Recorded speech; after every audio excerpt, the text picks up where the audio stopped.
Sudah pernah saya jelaskan. Rasulullah SAW adalah guru kita. Sepakati dulu poin ini. Tidak ada guru bagi umat Islam, siapapun yang syahadat kecuali Nabi Muhammad SAW. Ini disepakati dulu. Semua dai dan ulama adalah pewaris beliau. Artinya harus mewariskan ilmu yang beliau ajarkan. Apa yang diajarkan itu yang disampaikan ke umat. Yang tidak diajarkan mereka larang agar dikerjakan. Kan begitu mestinya. Ini kaidahnya dulu. Masalah kasus ada orang imam pimpin doa setelah sholat, jangan dibahas doanya. Doa adalah ibadah. Tapi begini, sebelum anda kerjakan satu ibadah, tanya, saya mau ziarah kubur. Jangan ziarah kubur sebelum anda tanya bagaimana Rasulullah SAW ziarah kubur, agar jangan anda buat-buat ziarah kubur itu. Adanya orang taruh kembang di kuburan, siram air, buat batu nisan, pasang lampu, baca zikir-zikir di sana, karena dia mau ziarah kubur semaunya sendiri. Tidak bisa. Anda muslim, punya kiai, punya Rasulullah SAW, suri tauladan kita, uswatun hasanah. Tanya Rasulullah ziarah kubur bagaimana. Rasulullah SAW dalam hadis Bukhari menziarahi kubur Baqi. Datang, memberikan salam, mendoakan mereka, pulang. Nggak ada lagi yang lain. Nggak pernah Nabi SAW bawa kembang, siram kuburan karena sudah kering. Padahal Madinah panas 50 derajat, pecah-pecah tanahnya. Ada istilah di Indonesia kalau tanahnya pecah, kesian lagi diazab di bawah, kasih air. Kasih kembang biar wangi, biar ditaruh kembang yang paling mahal. Kalau dia ahli maksiat tetap disiksa di bawah gitu kan. Jadi nggak bisa itu patokannya. Mau sholat, jangan pernah sholat dulu. Tanya Rasulullah sholat bagaimana, belajar 5 menit bisa. Oh rukunya begini, sujudnya begini, sama. Baru Allah terima. Tujuan Nabi SAW diutus untuk apa? Untuk dicontohi, diciplak hidupnya. Cara makannya, cara tidurnya, berpakaian, bahkan cara jalannya saja. Para sahabat contohnya, Nabi jalan begini. Bukankah ada hadis yang mengatakan sahabat berkata Rasulullah SAW kalau jalan seperti orang turun dari bukit. Mereka sampai membahasakan itu. Rasulullah pernah keluar kepada kami menyisir rambutnya dengan rapi ke arah sebelah kanan belakang. Ditunjukkan, gitu kan? Rasulullah SAW menyukai ini. Rasulullah SAW memakan dengan cara begini. Diajarkan kepada kita semua agar kita contohin. Yang jadi masalah bagi kita ini, kita selalu mau buat apa-apa yang tidak diperintahkan oleh Nabi SAW. Selalu alasannya baik. Sekarang kasus berdoa setelah sholat. Doa adalah ibadah, nggak ada masalah doa. Tapi kalau kita mau ikat antara sebuah ibadah dengan ibadah yang lain, tanya dulu, Rasulullah pernah ikat nggak? Pernah pertemukan nggak? Ziarah kubur dengan baca Quran. Ziarah kubur ibadah, baca Quran ibadah. Pernah nggak Nabi baca Quran di kuburan? Itu tanya. Nggak ada riwayat Nabi SAW pernah baca Al-Fatihah untuk orang mati atau baca di ayat Al-Quran. Datangkan dalilnya coba. Tidak ada satu hadis pun menjelaskan masalah itu. Lalu kenapa anda buat? Oh karena saya mau buat ibadah. Baik ibadah yang Nabi ajarin.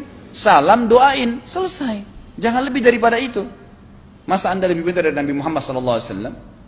Habis sholat. Memang paket yang Nabi tawarkan. Yang beliau selalu kerjakan adalah zikir. Setelah sholat. Dengan zikir sholat yang sudah masyhur. Istighfar. Kemudian baca Allahumma antas salam. Sampai membaca ayat kursi. Al-Ikhlas, Al-Falaq, An-Nas. Baca subhanallah. Alhamdulillah Allah Akbar 33 kali sampai terakhir baca digenapkan la ilaha illallah wahdahu la syarika. Selesai itu semua hadis Nabi SAW menjelaskan setelah sholat Rasulullah SAW langsung berdiri. Memang beliau tidak pernah berdoa habis sholat waktu itu. Memang begitu. Bukan doanya yang jadi masalah, bukan. Karena Rasulullah tidak kerjakan, jadi kita tidak kerjakan. Saya tekankan dalam pengajian saya, kalau anda punya hajat berdoa, berdoalah setelah sholat ba'diyah. Insya Allah aman. Karena sudah lepas dari paket yang Nabi tentukan. Selama Rasulullah SAW sudah mencontohkan dan memerintahkan sebuah perbuatan, ditentukan tempatnya, jumlahnya, waktunya, jangan pernah dilanggar. Habis sholat bacalah subhanallah 33, alhamdulillah 33, Allah Akbar 33. Jangan anda bilang saya bisa baca 100. Loh, Rasulullah suruh 33 kok. Ditentukan, jangan lebih pintar. Nanti setelah sholat, jangan ikutkan dengan paket rangkaian sholat ini. Di luar waktu sholat anda membaca 100 silahkan. Karena nggak ada penekanan di situ. Kalau ada penekanan waktu, tempat, dan jumlah, jangan dibantah. Anda pengikut Rasulullah atau bukan gitu kan? Harus jadi jelas. Yang membuat umat ini di Indonesia juga jadi masalah sekarang karena mau buat sendiri. Semaunya sendiri. Kenapa akhi, kenapa Pak Kiai, kenapa Habib, kenapa Ustadz, kenapa buat ini? Bukankah Rasulullah tidak mencontohkan? Oh nggak apa-apa, ini kan baik. Loh, kalau semua orang berkata seperti Anda, apa yang tertinggal dari agama kita? Kira-kira apa lagi yang tertinggal? Nggak ada kemurnian agama karena semua orang mau buat semaunya. Gitu kan? Semaunya sendiri. Pindah rumah, baca berzanji. Apa itu berarti sejarah Nabi? Kenapa baca berzanji saudaraku?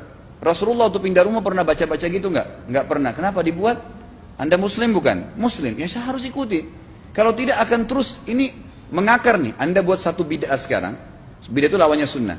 Anak Anda akan buat 10 bid'ah, cucunya akan buat 100 bid'ah, akan banyak bid'ah merakar di masyarakat, dan agama akan ditinggalkan. Kemurnian sunnah akan hilang, gitu kan? Ini bahaya. Ingat, Nabi SAW mengatakan kepada kita dengan hadis yang sangat jelas. Hadis sahih riwayat Imam Ahmad bunyinya begini. Semoga Allah merahmati umatku yang menukil dariku seperti apa yang aku ajarkan atau sebutkan. Sampai ulama hadis mengatakan Nabi ucapin habis sholat astagfirullah, maka sahabat tidak ada berani yang menambah azim. Enggak ada sahabat yang bilang astagfirullah azim habis sholat, enggak ada. Astagfirullah saja karena Nabi ucapin itu. Mereka mengakui tidak lebih pintar daripada Nabi SAW. Kenapa kita harus tambah astagfirullahaladzim, wali walidayya, wali muslimin, panjang. Dari mana ini semua? Ditambah-tambah, diembel-embelin, kenapa? Akhirnya keluar dari ajaran Nabi Muhammad SAW. Ini masalah gitu kan. Kenapa harus dilakukan? Peringatan maulid Nabi sudah sering saya ingatkan. Anda tanya semua yang buat maulid, kapan maulid itu sejarahnya ada? Semua buku sejarah menjelaskan tahun 230 Hijriah. Nabi meninggal tahun berapa? 11 Hijriah. Gitu kan? 11 Hijriah. Lalu kenapa harus ada dilakukan? Dan dari mana sejarahnya? Yang membuat pertama adalah orang-orang Syiah. Sejarahnya jelas dari Fatimiyah. Semua buku sejarah sepakat mengatakan bahwasanya maulid munculnya di zaman Fatimiyah. Dinasti Fatimiyah, orang-orang Syiah di Mesir, gitu kan? Dan mereka punya 6 macam maulid yang sampai hari ini masih dikerjakan di Iran. Ada maulid Nabi SAW, Hasan, Husain, Ali, Fatimah, dan raja mereka. Sampai hari ini masih ada. Kenapa orang-orang waktu baca maulid, baca salawat sambil berdiri pegang tangannya taruh di dada? Karena keyakinan orang Syiah, ruhnya Nabi SAW sedang lewat. Anda tahu nggak itu? Banyak orang kita buat tidak tahu. Yang penting bahasa Arab ikut saja, gitu kan?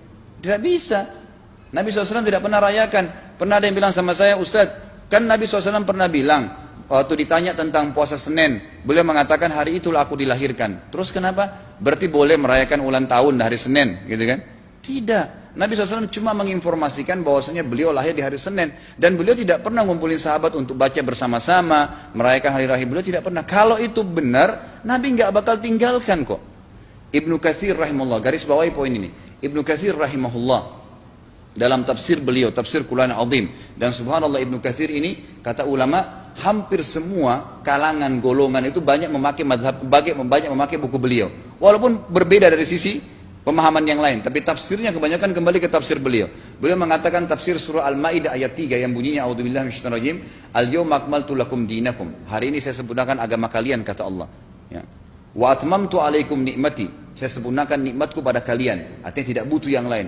Wa raditu lakumul Islam madina. Saya ridha Islam sebagai agama kalian. Kata beliau, ayat ini turun menandakan dan memastikan bahwasanya Nabi Muhammad SAW tidak meninggal dunia kecuali sudah mengajarkan semuanya. Yang hitam, yang putih, yang gelap, yang terang, yang susah, yang muda, ya, semua dijelaskan. Siapa, kata beliau, yang menganggap masih ada sesuatu yang harus ditambahkan setelah Nabi SAW meninggal dan turun ayat ini, maka dia adalah ahli bid'ah.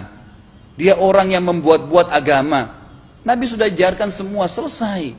Jangan ditambah, jangan dikurangin. Kita tidak lebih pintar dari Nabi SAW. Nabi nggak pernah rayakan hari lahirnya, jangan dirayain, selesai. Emang kenapa kalau kita nggak rayain? Kenapa? Tangan kita terputus? Enggak. Masih banyak ibadah yang disunnahkan gitu. Sama dengan kasus Isra dan Mi'raj. Kejadian besar dalam Islam. Tapi Anda boleh kembali kepada semua buku sirah. Saya tantang semua buku sirah Anda kembali. Insya Allah yang berpegang pada Al-Quran dan Sunnah, memang ada dasar wahyunya, maka semua akan menjelaskan. Nabi SAW setelah pulang dari Isra dan Mi'raj tidak pernah mengumpulkan sahabat-sahabat untuk merayakannya setiap tahun. Tidak pernah. Boleh dipelajari iya, setiap hari. Tapi ditentukan tanggalnya lalu dibuat acara. Tidak pernah Nabi SAW buat itu. Lalu kenapa Anda buat? Kalau Anda mau tetap buat, ya silahkan. Itu hak terserah Anda. Tapi saya ngajak kepada Anda kembali kepada kemurnian ajaran Nabi SAW. Kita tidak akan pernah kembali. Kata Syekh Utsaimin rahimahullah, umat Islam ini akan kembali kepada kejayaan mereka kalau mereka betul-betul kembali kepada ajaran Rasul mereka Muhammad SAW. Murnikan ajaran Nabi yang jalankan seperti yang beliau ajarkan, selesai, akan aman. Pasti akan kembali kejayaannya. Kita nggak bisa saling menghardik, saling menyalahkan yayasan ini, organisasi ini, kelompok ini, karena masing-masing mau beristidlal sendiri, mau menjalankan sendiri hukum-hukum agama ini, bukan mengikuti sunnah Nabi SAW. Jemaah haji kita, jemaah umrah, datang ke Mekah, tur dalam kota Mekah, naik ke gunung untuk lihat Gua Hira. Kenapa naik ke Gua Hira? Oh, Rasulullah pernah di sini. Baik, saya jelaskan. Nabi Muhammad SAW ke Gua Hira sebelum turunnya wahyu. Dan beliau terakhir sekali di Gua Hira pada saat menerima Iqra bismi rabbikal ladzi khalaq. Itu saja. Setelah kejadian itu, beliau turun dari Gua Hira. Dari waktu itu sampai meninggal, Nabi SAW tidak pernah ke Gua Hira lagi dan tidak pernah suruh sahabatnya ke Gua Hira. Kenapa anda ke Gua Hira? Sampai naik 3 jam ada yang jatuh mati. Karena jahil, tidak tahu pemahaman agamanya. Nggak bisa begitu. Cukup dikenang iya. Kecuali Nabi SAW suruh, datangilah Gua Hira. Ya silahkan. Gitu kan? Kalau enggak, kan begitu. Masalah Isra Mi'raj, saudaraku, kejadian besar. Ambil ibrahnya, yang penting ilmunya. Oh, salat 5 waktu, kejadiannya pernah gini. Ada kebesaran Allah, ambil pelajarannya iya. Yang Nabi tidak contohin, maka jangan dikerjakan. Hanya itu saja. Zikir bersama, di sini ditanyakan juga zikir bersama.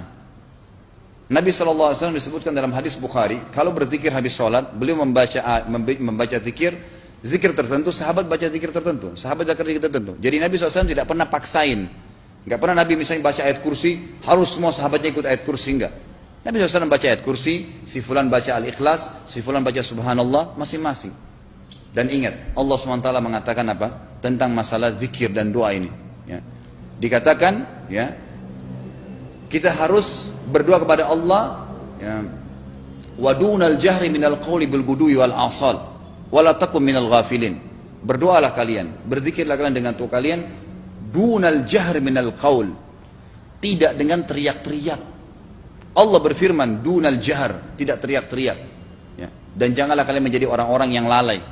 Makanya pernah ada sahabat, waktu Nabi SAW berkata begini, dalam hadis Bukhari juga, waktu pulang dari salah satu perjalanan, kalau kalian sedang menukik, kuda unta lagi menukik, bertakbirlah, bilang Allahu Akbar. Kalau kalian sedang menuruni sebuah lembah, bertasbihlah, bilang subhanallah. Ada satu sahabat badui, orang dari padang pasir, semangat dia jalankan sunnah Nabi. Waktu kudanya lagi naik, Allahu Akbar, dengan suara keras dia teriak. Jalankan sunnah kan? Tapi teriak ya. Apa yang terjadi? Nabi SAW panggil, ditepuk pundaknya, Nabi mengatakan, pelankan suaramu. Zat yang sedang kau panggil tidak tuli. Allahu Akbar. Cukup. Ada apa? Kecuali di medan perang lain nakutin musuh. Gitu kan? Untuk apa takutin kuda sendiri? Nggak perlu, gitu kan? Jadi mengikuti sunnah Nabi dengan ilmu yang benar itu akan membawakan ketenangan hidup. Yang buat kacau kita ini jadi kacau karena mau membumbu-bumbui macam-macam ditambah-tambah.